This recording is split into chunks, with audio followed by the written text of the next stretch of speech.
Chers auditeurs, soyez les bienvenus sur RCF Marne-Ardenne. Voici venue l'heure du culte protestant. Je m'appelle Lydie Simone Rahartine et je suis membre de l'Église protestante unie de Reims et Pernay. En raison des restrictions de confinement, le culte protestant dans la Marne et les Ardennes est célébré sur les ondes et non pas dans nos temples. Il a été préparé par nos pasteurs Xavier Langlois et Pascal Geoffroy et il a été enregistré par Mathias Randenassoul et moi-même dans un studio à domicile. Les techniciens de RCF le diffusent sur les ondes, non à partir de leurs studios qui sont fermés, mais à distance. Les cantiques sont accompagnés par les familles Pogua et Renefson, avec l'appui du groupe de louanges de Temple de Reims, ainsi que Dorothée Vettel à l'orgue. Que tous en soient aussi chaleureusement remerciés. Chers auditeurs, nous sommes à la veille du déconfinement, en tout cas partiel. Nous l'avions rêvé euphorique. Il sera plein de retenues, de questions, de craintes. Le monde dans lequel nous sommes renvoyés est toujours imprégné de ce virus. Prendre les transports en commun, faire court, visiter une personne âgée. Tout ce qui nous semblait aller de soi doit faire maintenant l'objet d'une conquête sur nos peurs et nos incertitudes. Alors souvenons-nous qu'avant de réinvestir le monde, nous sommes investis d'une force, celle de la foi. Dans l'évangile de Jean, que nous lirons dans un instant, le Seigneur nous invite à la foi et même à une foi active. Celui qui croit en moi fera lui aussi les œuvres que je fais, dit Jésus. Le Maître nous enseigne une façon de vivre qui n'est pas dominée par la peur, mais qui, habitée par cette confiance en Dieu, se découvre libre pour vivre pleinement sa vocation au milieu du monde. Ainsi, par sa grâce, la sortie du confinement peut et doit se conjuguer avec un retour à notre vocation pleine et entière, une vocation retrouvée. La grâce et la paix vous sont données au nom du Père, du Fils et du Saint-Esprit. Chantons tous ensemble le cantique 21-16, Avec toi Seigneur, numéro 21-16.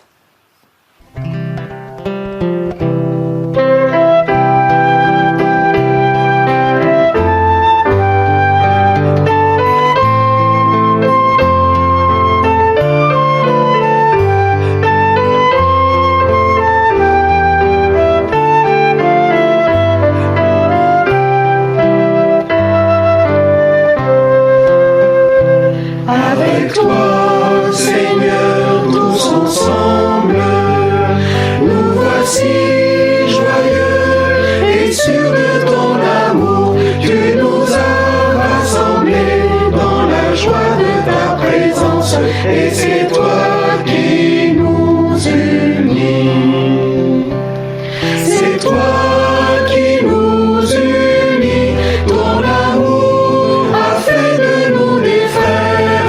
Tu es vivant au milieu de nous.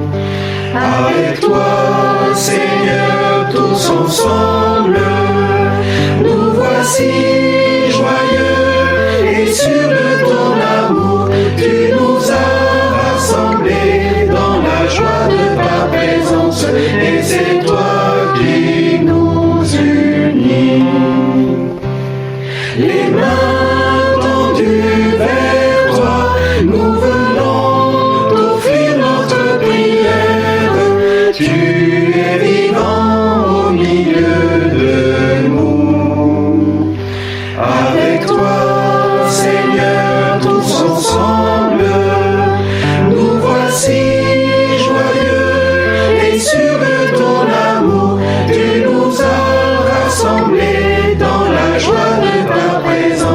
et c'est toi qui nous unis.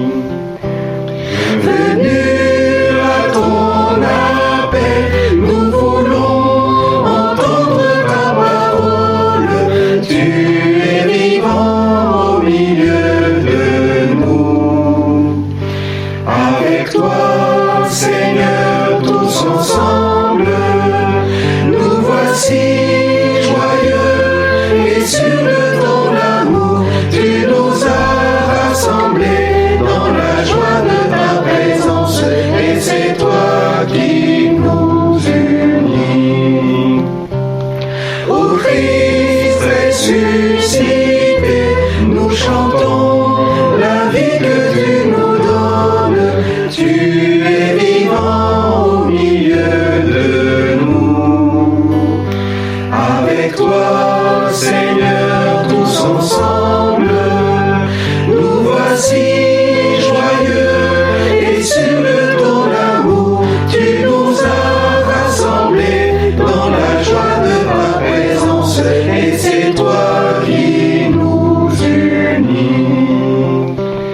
Tu donnes ton amour, ton esprit fait vivre ton Église. Tu es vivant au milieu de nous. Avec toi, Seigneur, tous ensemble, nous voici joyeux et sûrs de ton amour.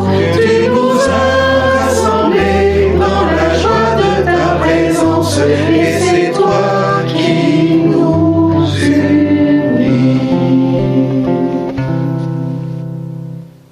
Avant d'élever nos cœurs vers Dieu dans une prière de louange, nous lisons un extrait du livre de Deutéronome au chapitre 27.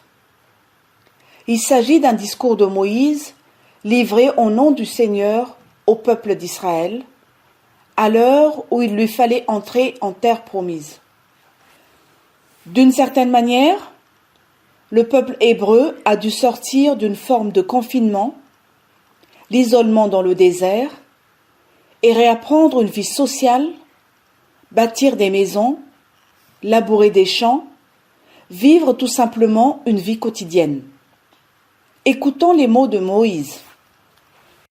Lorsque vous aurez passé le Jourdain pour entrer dans le pays que l'Éternel, ton Dieu, te donne, tu dresseras de grandes pierres et tu les enduiras de chaux.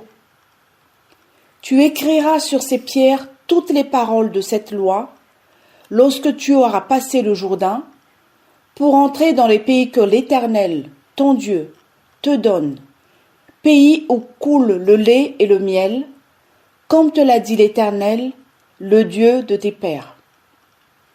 Lorsque vous aurez passé le Jourdain, vous dresserez le mont Ébal, ces pierres que je vous donne aujourd'hui de dresser, et tu les enduiras de chaux. Là, tu bâtiras un autel à l'Éternel.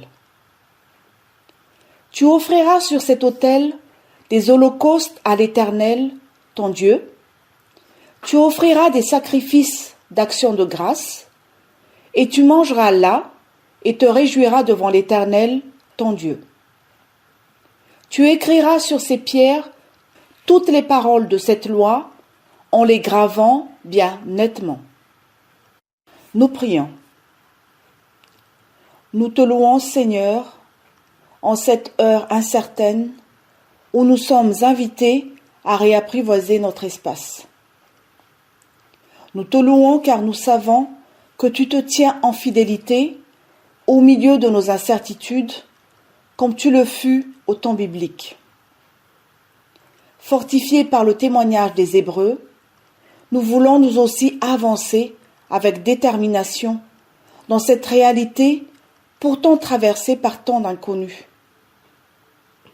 Nous avons pour force la mémoire et la reconnaissance.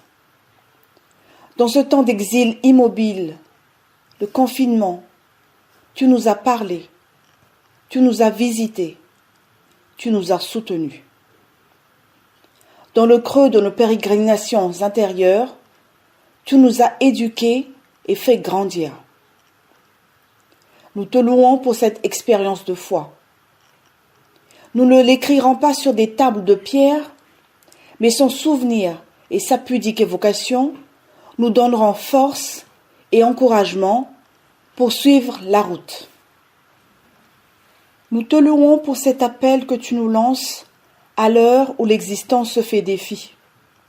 Bâtir un autel en ton nom, donner une force concrète à notre espérance, faire retentir notre foi comme un chant de joie, signe d'une promesse heureuse et d'un commun destin béni.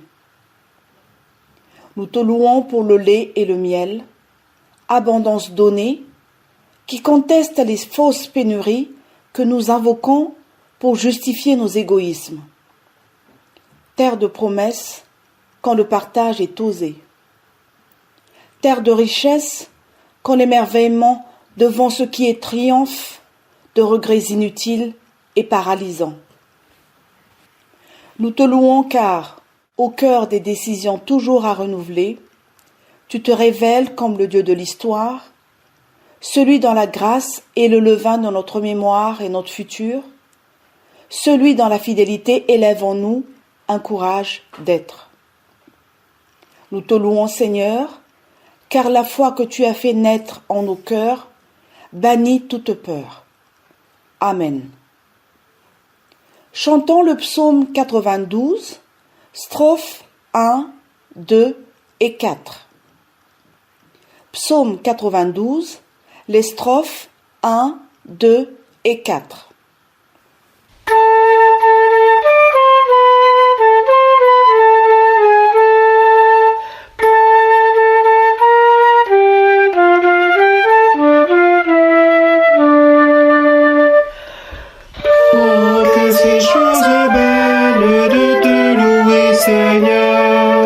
De chanter ta splendeur au milieu des fidèles.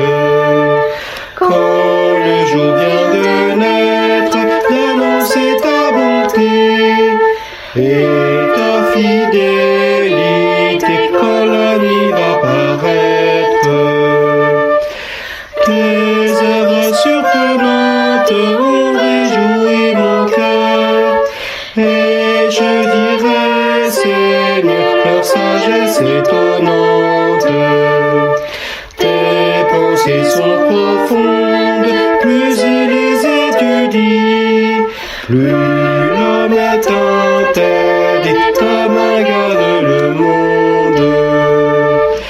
Tu oins d'une huile fraîche le front de ton enfant, on le voit rayonnant, vigoureux comme un cèdre. Sa gloire et sa richesse sont données ta maison. Tes fruits chaque saison combleront sa vieillesse. Prions avant la lecture de la Bible. Seigneur, ce matin, nous allons ouvrir notre Bible pour y relire des paroles ressuscitées du fond des siècles et de la poussière. Qui cherchons-nous exactement? À mémoire propre à donner du sens à notre présent et du discernement pour bâtir notre avenir? Oui, nous croyons. Nous sommes faits de cette pâte humaine, pâte universelle qui ne fait pas que vivre, mais qui aspire à comprendre ce qu'elle vit. En lisant la Bible, nous te cherchons, toi le levain dans notre passé, le sel dans notre présent et la promesse de notre avenir, mais nous sommes aussi trouvés par toi le Dieu vivant, le Dieu qui fait alliance, qui fait route avec un peuple. Oui, nous croyons qu'en lisant les Écritures avec humilité, sagesse et simplicité, nous allons à ta rencontre en même temps que nous marchons sur tes traces. Aussi, ô Dieu notre Père, nous te le demandons au nom de Jésus-Christ, renouvelle nos intelligences, rends dociles nos cœurs, revêt-nous d'un esprit d'enfance propre à l'émerveillement. Amen. Nous lisons dans l'évangile de Jean, au chapitre 14, les versets 1 à 14. Que votre cœur ne se trouble pas. Vous croyez en Dieu, croyez aussi en moi. Dans la maison de mon Père, il y a beaucoup de demeures. Sinon vous, aurais-je dit que j'allais vous préparer le lieu où vous serez? Lorsque je serai allé vous le préparer, je reviendrai et je vous prendrai avec moi, si bien que là où je suis, vous serez vous aussi. Quant au lieu où je vais, vous en savez le chemin. Thomas lui dit, « Seigneur, nous ne savons même pas où tu vas. Comment connaîtrons-nous le chemin ?» Jésus lui dit, « Je suis le chemin et la vérité et la vie. Personne ne va au Père si ce n'est par moi. Si vous me connaissiez, vous connaîtriez aussi mon Père. Dès à présent, vous le connaissez et vous l'avez vu. » Philippe lui dit, « Seigneur, montre-nous le Père et cela nous suffit. » Jésus lui dit, « Je suis avec vous depuis si longtemps, et cependant, Philippe, tu ne m'as pas reconnu. Celui qui m'a vu a vu le Père. Pourquoi dis-tu, montre-nous le Père? Ne crois-tu pas que je suis dans le Père et que le Père est en moi? Les paroles que je vous dis, je ne les dis pas moi-même. Au contraire, c'est le Père qui, demeurant en moi, accomplit ses propres œuvres. Croyez-moi, je suis dans le Père et le Père est en moi. Et si vous ne croyez pas ma parole, croyez du moins à cause de ses œuvres. En vérité, je vous le dis, celui qui croit en moi fera lui aussi les œuvres que je fais. Il en fera même des plus grandes, parce que je vais au Père. Tout ce que vous demanderez en mon nom, je le ferai, de sorte que le Père soit glorifié dans le Fils. Si vous me demandez quelque chose en mon nom, je le ferai.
Eh bien, nous y voilà.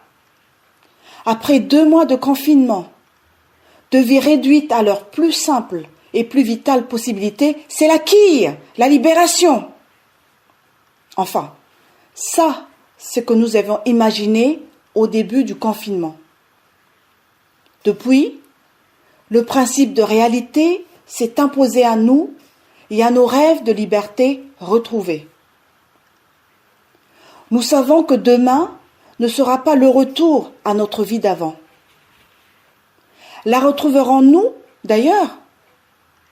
Peut-être, mais dans l'immédiat, le retour dans l'espace public ne se fera pas sans crainte. Le virus est toujours là, et cette vie que nous voulions dévorer avec peut-être plus d'appétit encore, il va nous falloir l'habiter avec prudence, avec distance, avec modération. Alors, comment ne pas entendre l'exhortation du Christ comme particulièrement adaptée à notre situation? Que votre cœur ne se trouble pas.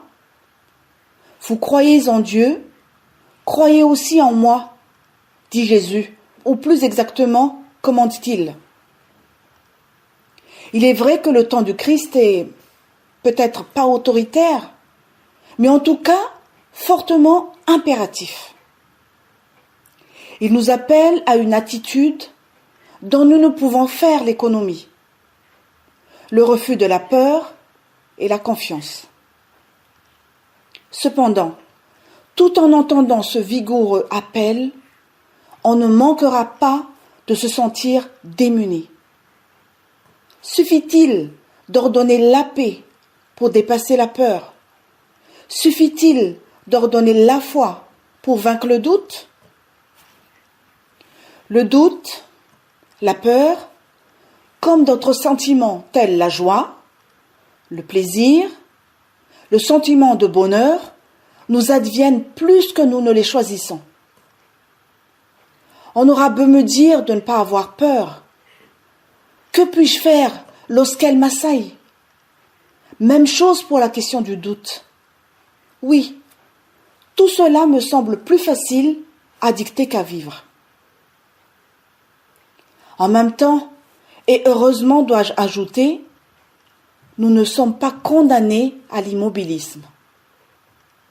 Certes, on ne choisit pas la peur, ni le doute, mais, il faut le dire, la peur peut être surmontée et le doute dépassé.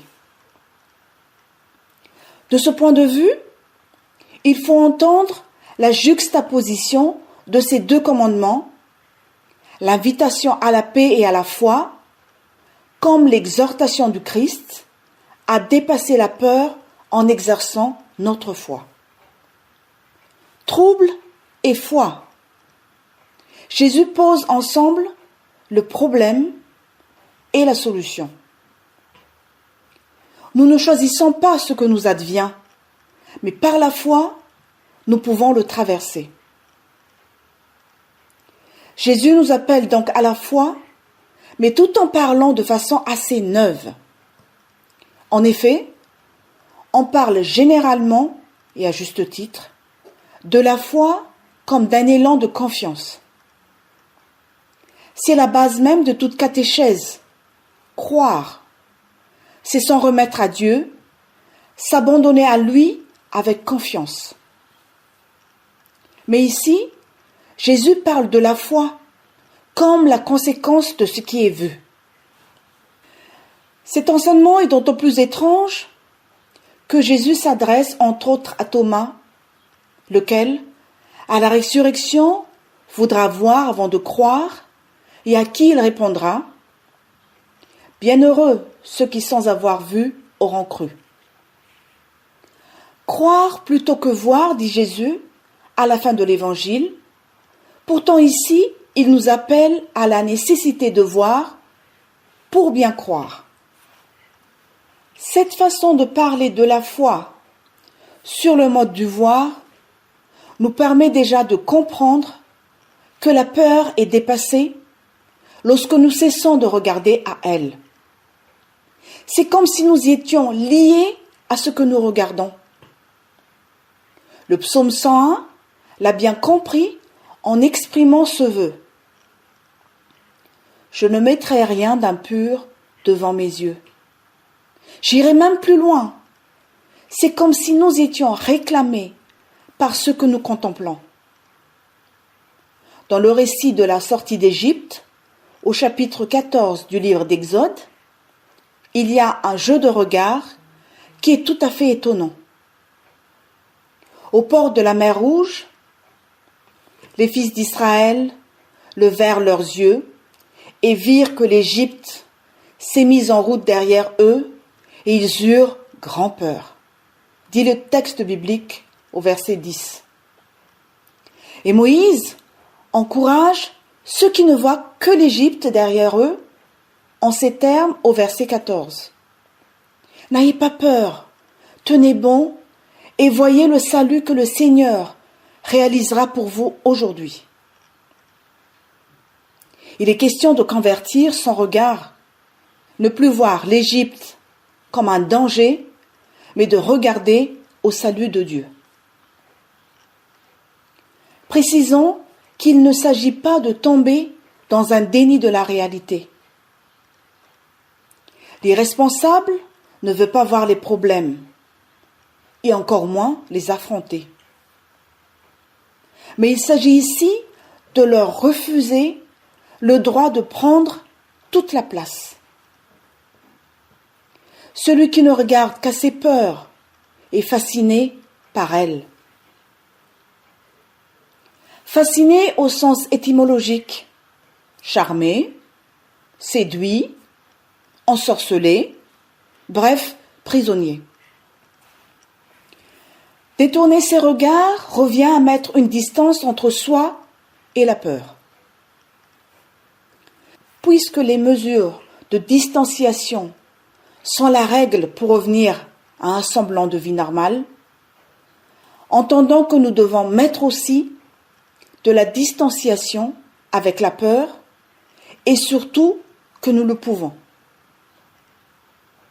Mais alors, que faut-il voir pour croire et surmonter ces inquiétudes? La réponse de Jésus est claire. Qui m'a vu, a vu le Père. Comprenons qu'il nous faut voir en Jésus Dieu le Père lui-même agissant pour le salut de l'humain. Dans cette réponse, il y a un aspect dogmatique que nous devons assumer très paisiblement et qui nous rappelle que, en tant que chrétiens, tout ce que nous pouvons savoir sur Dieu nous est dit par Jésus. Nul ne vient au Père que par lui, ajoute le Seigneur Jésus. Cela ne va pas dire que les autres religions n'auraient rien à dire sur Dieu, mais qu'en ce qui concerne la découverte de Dieu comme un Père, seul Jésus peut nous le révéler. Entre Jésus et Dieu, il y a cette relation père-fils qui est unique dans son intimité et dans son intensité. Jésus, en tant que fils, accomplit parfaitement la volonté d'amour du Père. Ce qui doit d'abord être vu, contemplé, médité, intériorisé, c'est comme communion de volonté entre le Fils et le Père, et cette communion de puissance et d'autorité. Ça, c'est pour l'aspect dogmatique. Mais il y a une autre dimension plus proche de nous, plus existentielle. Au-delà de sa seule personne, ce que Jésus nous donne à voir, c'est une part d'humanité, la sienne, saisie par le Père pour accomplir sa volonté et dans cette part d'humanité, découvrir que tout être humain peut être également saisi par le Père. Jésus le dit clairement à la fin de son enseignement. Il révèle le croyant à de nouveau possible. Celui qui croit en Jésus fera aussi ses œuvres, et même de plus grandes. Celui qui croit en Jésus-Christ peut poursuivre cette œuvre avec liberté et créativité. Il peut participer à cette volonté divine. Il peut s'immiscer dans cette relation père-fils et devenir lui-même enfant de Dieu.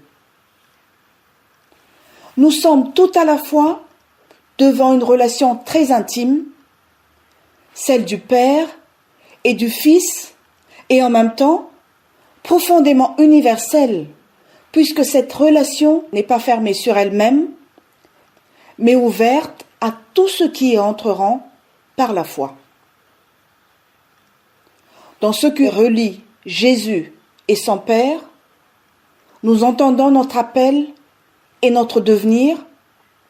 En ce sens, Jésus est le chemin, la vérité et la vie. Ce qui doit être vu et cru en Jésus pour dépasser la peur, c'est l'humain dans des possibilités absolument inédites. En Jésus-Christ, regardons notre salut, la promesse de notre propre existence renouvelée, humble, paisible et triomphante. Alors, demain, nous allons réapprendre à vivre dans un univers que nous connaissons et qui nous sera en même temps très étranger.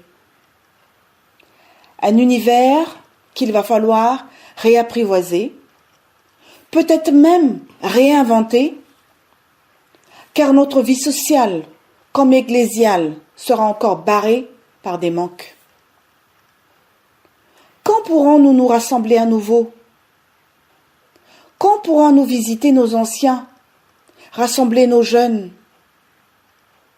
Ces manques, nous les verrons certainement comme autant de problèmes, de défis, d'impossibilités. Mais Jésus nous demande de voir les choses autrement.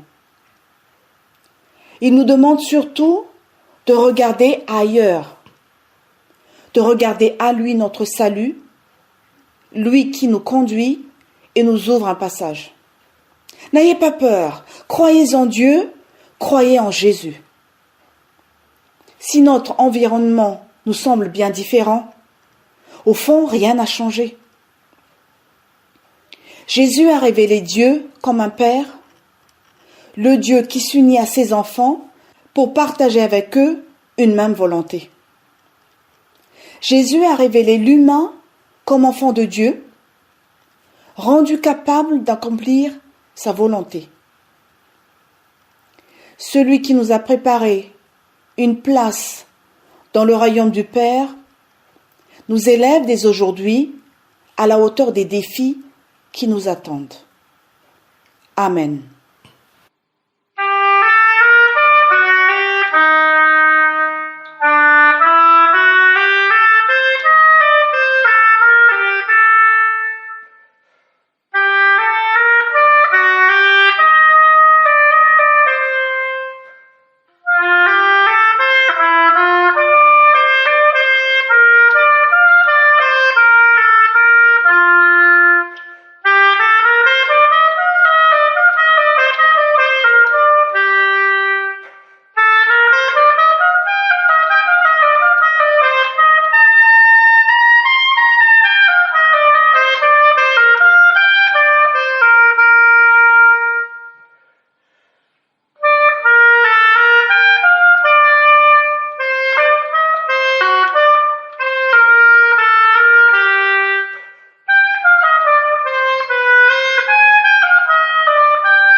confessons notre foi.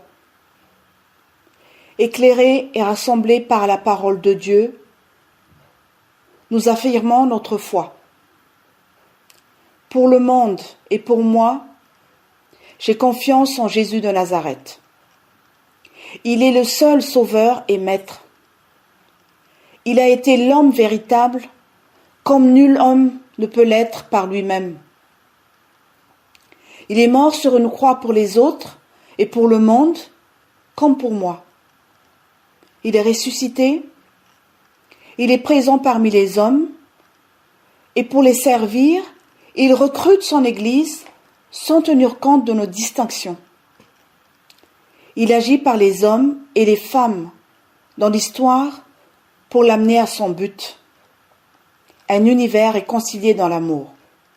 Aussi, je ne crois à la fatalité, ni de la guerre, ni de la haine, ni de la catastrophe, ni de la mort, parce que je crois que Jésus nous libère pour des décisions libres. Grâce à lui, Dieu a un visage, il a un nom, celui du Père. Grâce à lui, Dieu a un visage, il a un nom, celui de Père. Grâce à lui, ma vie a un sens, l'univers aussi. Pour le monde et pour moi, j'espère en Jésus de Nazareth. Il vient. Amen. Chantons le cantique 4704. Confie à Dieu ta route. Strophes 1, 2 et 4. Numéro 4704.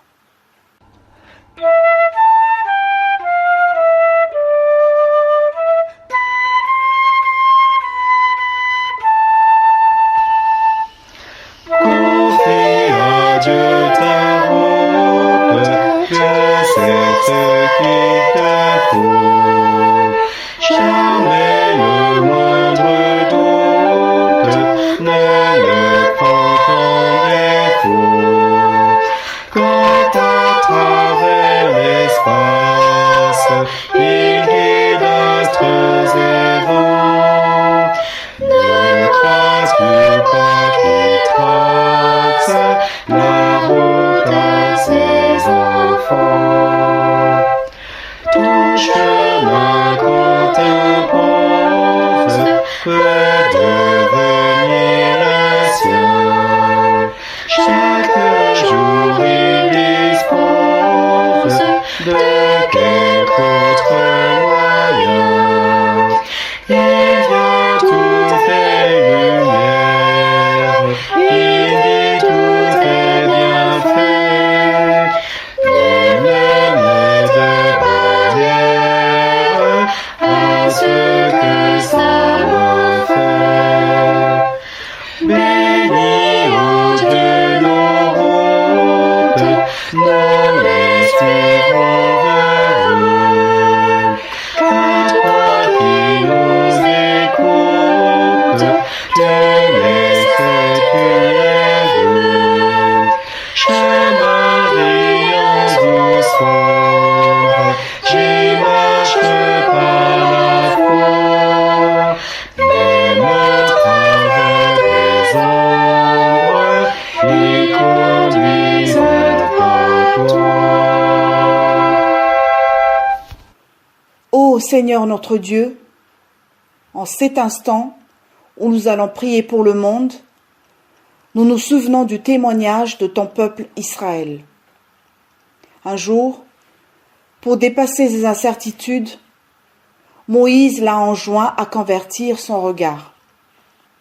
Un jour, Israël a trouvé force et courage en cessant de regarder à ce qui le menaçait pour contempler son salut. Seigneur, c'est vers toi que nous voulons tendre nos regards. Qui te voit, voit Dieu lui-même. Puissions-nous toujours reconnaître dans tes gestes, comme dans tes paroles, la viatique de cette immense tendresse divine. Tendresse qui redresse l'humain, jusqu'à le parer dans cette dignité d'enfant de Dieu. Tendresse qui redresse et qui élève jusqu'à cette place céleste que tu nous réserves auprès du Père. Seigneur, c'est vers toi que nous voulons tendre nos regards. Qui te voit l'homme nouveau appelé à poursuivre ton œuvre. Tu es devant nous, la promesse faite chair de notre liberté. Liberté d'être, d'aimer et de servir.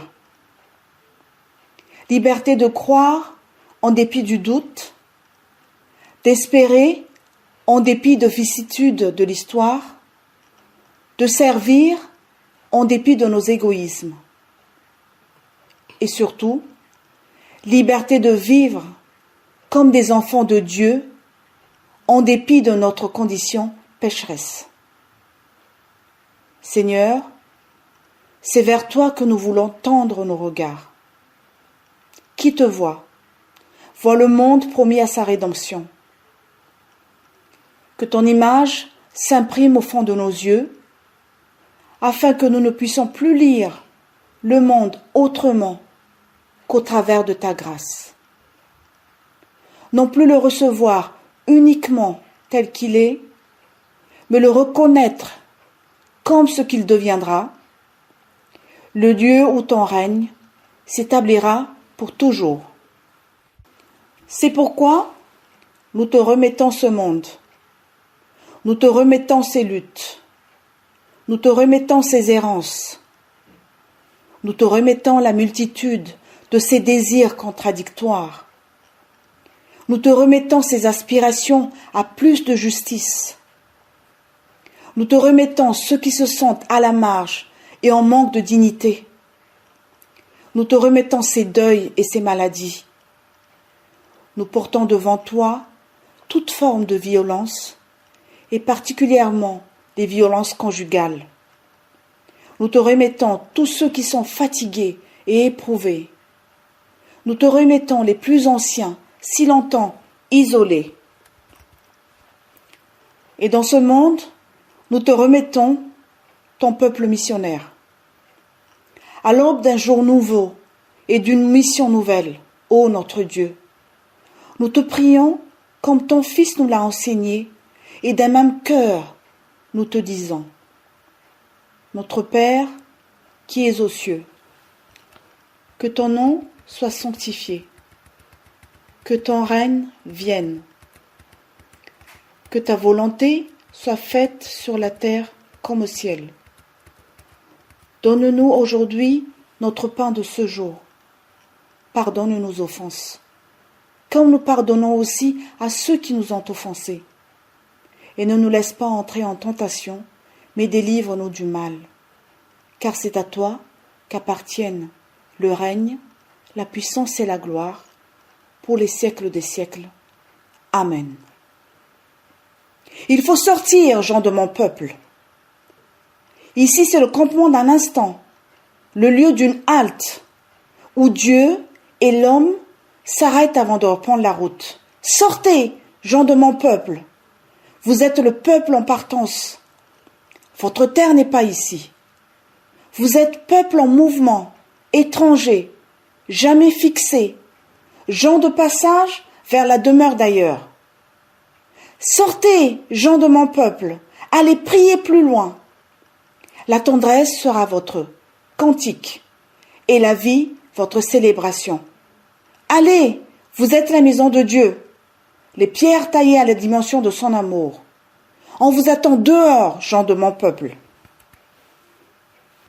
L'Esprit vous accompagne, il vous rend paisible, inventif et fidèle dans vos pensées et dans vos actes.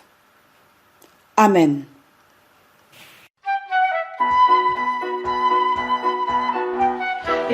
Shalom.